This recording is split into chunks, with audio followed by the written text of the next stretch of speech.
What is your least favorite enemy in the Battle Cats? It's a question that has always existed within the community, since it's pretty fair that out of all the enemies in the Battle Cats, one is to reign supreme in most people's mind as the worst.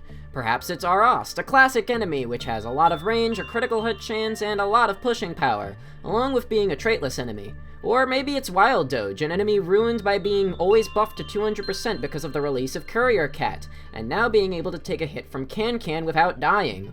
Or maybe it's Midnight D, the Aku variant of Rain D, which has a lot of pushing power, a ton of knockbacks, and a constantly regenerating Aku shield to make your life even harder.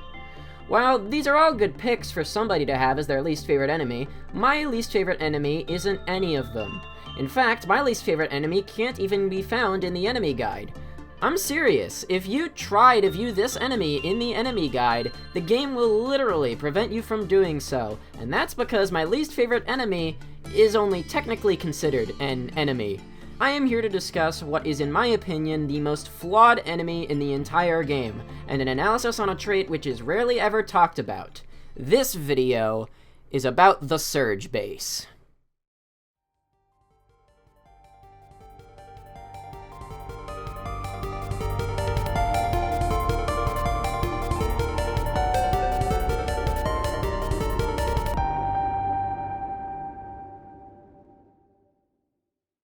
Before we talk about the Antichrist, though, I want to talk about something more specific, that being the enemy base itself.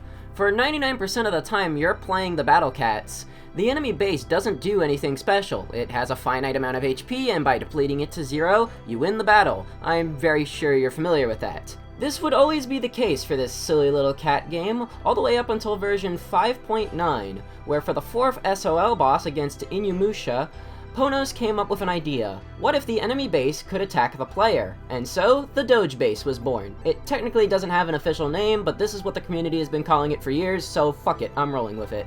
The Doge base has a pretty simple mechanic. The base itself can't move, it has a speed of 0, but if any cat gets within 1,000 units of the base, then a massive level 12 wave will sweep across the entire battlefield, crushing most cats with it. This means that on a fight like Inuyasha's, where you normally wouldn't have to worry about waves, you're gonna need something to directly counter this issue head on. The one that you'll see most people do is to bring a wave blocker unit, such as Octocat. With Octo, you can consistently spawn them in, so whenever the Doge base uses its wave, it'll get blocked, allowing you to continue focusing on the stage's main threat. I personally think the use of the Doge base here is very clever. It forces you to focus on multiple elements of the battle at the same time, and since a majority of the enemies here will be burrowing, along with Inuyasha having a large knockback count, it means that it's very easy to accidentally trigger the base.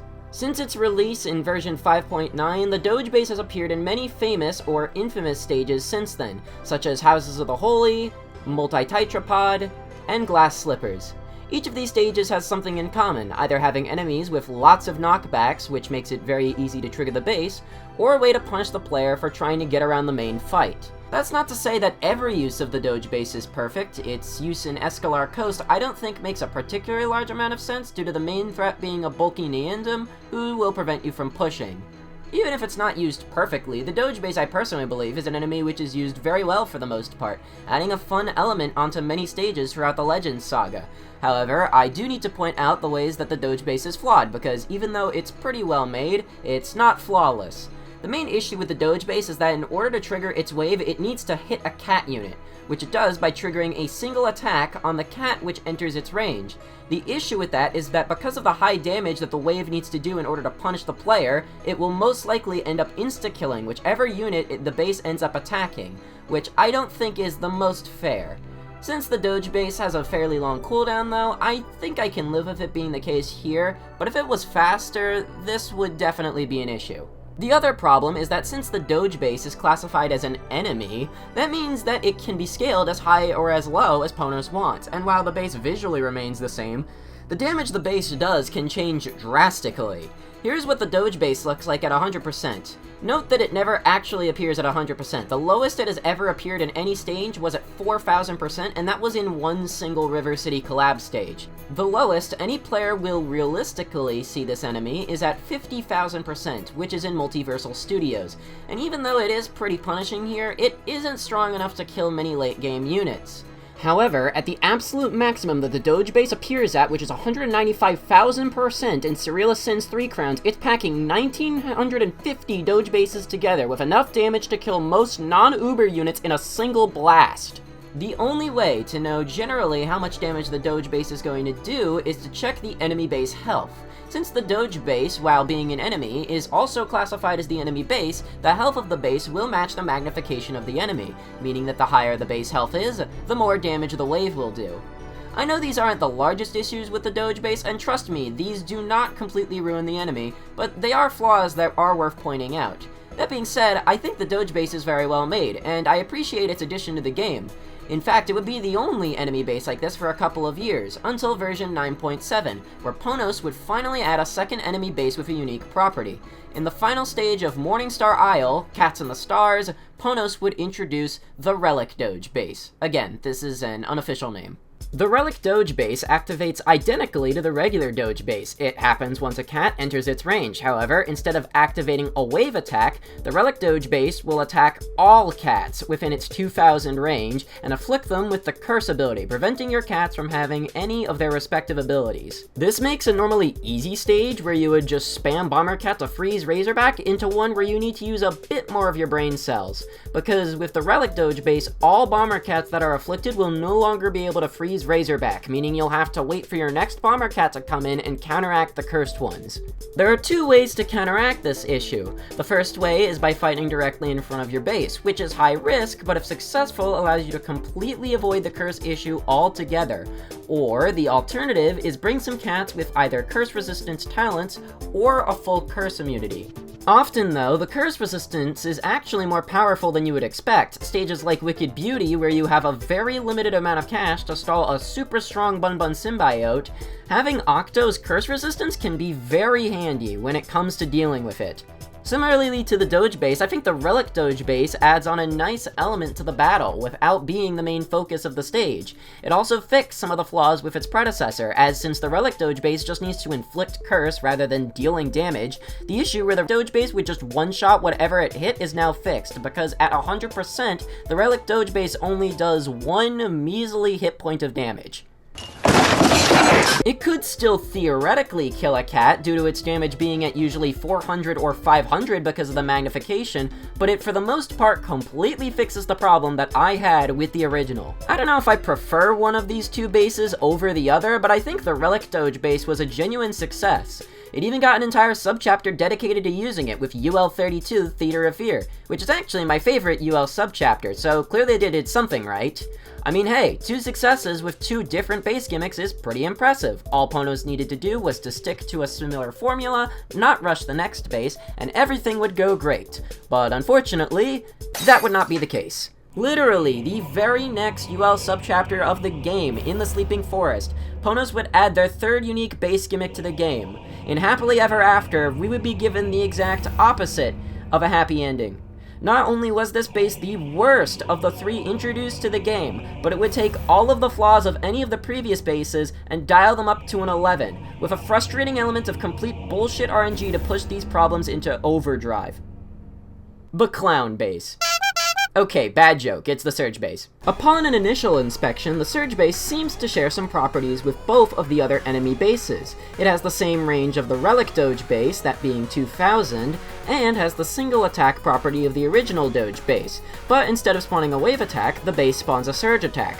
Seemingly okay to start, but once you look into the details for any time longer than about 10 seconds, problems immediately start to surface. Already to start, since this follows the same property of having the single attack in order to trigger the attack, it already means that the Surge base is going to one-shot whatever it ends up attacking, exactly like the Doge base does. But remember how I mentioned that it didn't matter as much with the Doge base since it has a fairly slow attack rate? Well, the Surge base attacks 3 times quicker than the Doge base, with an attack rate of once every 8¼ seconds. This means that every 8¼ seconds, the Surge base is going to instantly kill whatever it ends up hitting with that initial attack. Why do I say it's going to insta-kill? Well, the Surge base has only ever appeared at 2 magnifications, and the main one the Surge base appears at throughout Uncanny Legends is 80,000%, which gives it a whopping 96,000 damage. 96,000 damage on its own is already absurd, but remember that that is only the initial attack. The surge that the base spawns will always have the exact same attack power as the enemy that spawns it, which means that the surge will always deal 96,000 damage to whatever runs into it. 96,000 damage on a surge attack is absolutely fucking absurd. The only other enemy that I could think of with a surge any deadlier was Malevolent Jamiras because of the Savage Blow, but that only activates because of Counter Surge, so you can just avoid it by simply not bringing surge attackers. That amount of damage is already enough to put almost any non-Uber or non-tanker unit into the grave, but it gets even worse because this isn't a low-level surge which lasts for a split second. This surge lingers for 3 seconds, and it is a level 3 surge, which is the same level as the Death Surge spawned in from Condemned Pang. That means that any unit which wasn't already killed by the surge initially will most likely end up getting juggled by the surge, and by that point, it will almost certainly be dead. So, we've barely even started talking about the base, and things are already looking grim. But it's about to go from bad to worse, because we can't talk about the surge base without mentioning its RNG factor. That's right, the surge base has a heavy element of gambling involved, baby! Due to the surge base having such a massive range, the surge that it spawns can appear almost anywhere within that range. Specifically, it can spawn anywhere from 150 to 2,000 units away from the base. That is a huge area where the surge could spawn, and it is completely up to luck as to where it will go. If the surge base feels like being a good boy, it'll spawn the surge somewhere that is only inhabited by enemies, doing basically nothing to your cats. But if the surge base feels like being a bad boy and making your day worse, it could spawn directly on top of your stack of cats, killing all of your units which don't have any form of surge immunity. Keep in mind also that the surge base will never stop attacking, which means when you're in the phase of the battle where you're destroying the enemy base, it is completely possible that the surge base could spawn a surge directly on top of itself, causing all of your cats in front of the enemy base to die and forcing you to spend even longer on the level, which I can't even begin to describe how unbelievably annoying that is. So, now that I've only covered what the surge base itself is possible of, which is already enough to probably convince people why I hate it so much, it gets even worse when you compare it to the other two bases that Ponos has introduced prior to this one. I think it's fair for an inexperienced Battle Cats player to think that waves and surges are similar. I mean, visually, the surge just looks like a bigger wave attack. But more experienced players will know that that is very much not the case. See, with wave attacks, especially the one produced by the Doge base, there is one cat which completely counters it, that being Octo. If you consistently spawn in Octo, you will never have an issue, and there are plenty of other options when it comes to wave blockers as well. On top of that, if you're on a stage where there are already plenty of wave attackers, or the restrictions prevent you from using a wave blocker, you could just use a lineup of only wave immune units. It's not the best option, but there are enough decent ones to usually get the job done. However, when it comes to surges, there are way less surge immune units in the game, and most of them are way less feasible in the stages where the surge base is featured. Also, we don't have a surge version of Wave Blocker. There isn't some sort of surge suppression ability where if a cat runs into a surge attack, it just stops the surge, although that idea does sound kind of cool conceptually. Lastly, think about realistically how many units you're going to need to use in order to counter each of these enemy bases. We've already specified that with the Doge base, literally you only need to bring one cat into your lineup, that being Octo. With the Relic Doge base, I'd personally say you should bring maybe 2 or 3 curse immune units, and the rest of your lineup, even though it may get cursed, is usually enough to handle the stage on its own.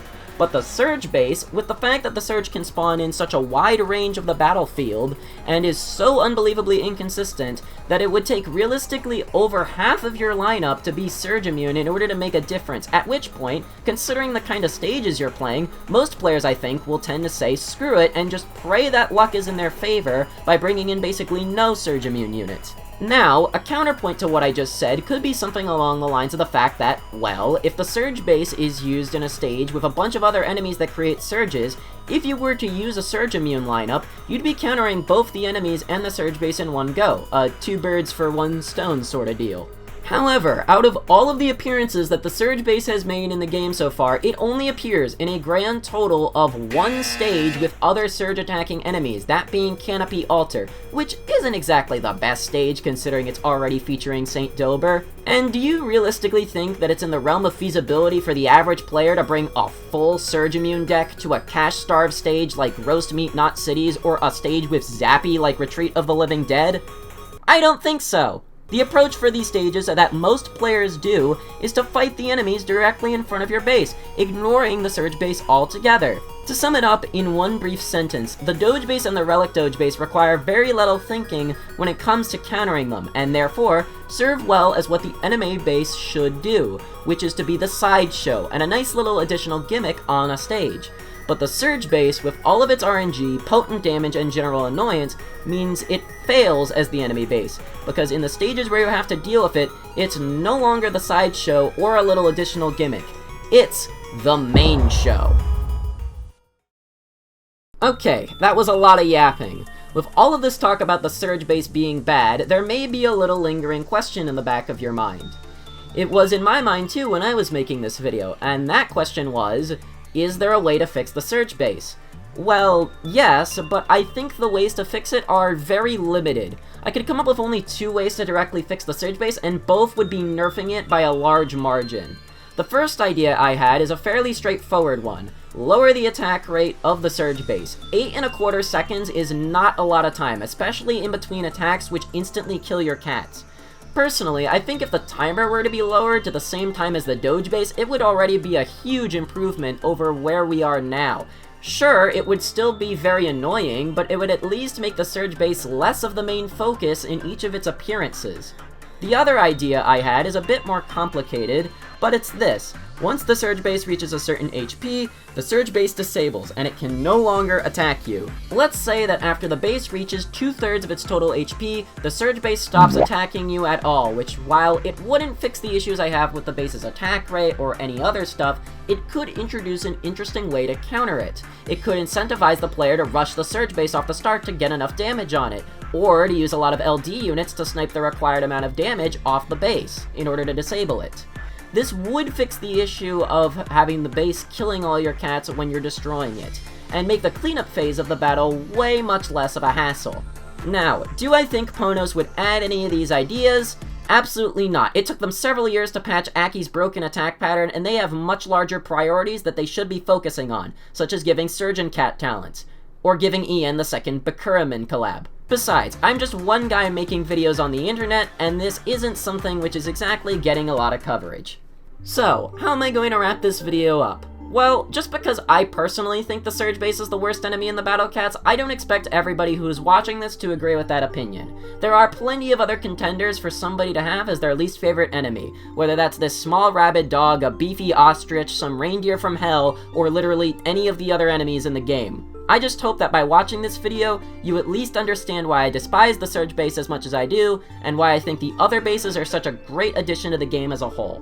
With that said, if you made it this far, I thank you for watching this analysis/rant about enemy bases, and I hope you enjoyed your time. And don't even get me started on the Aku altar, that could be a whole video of its own.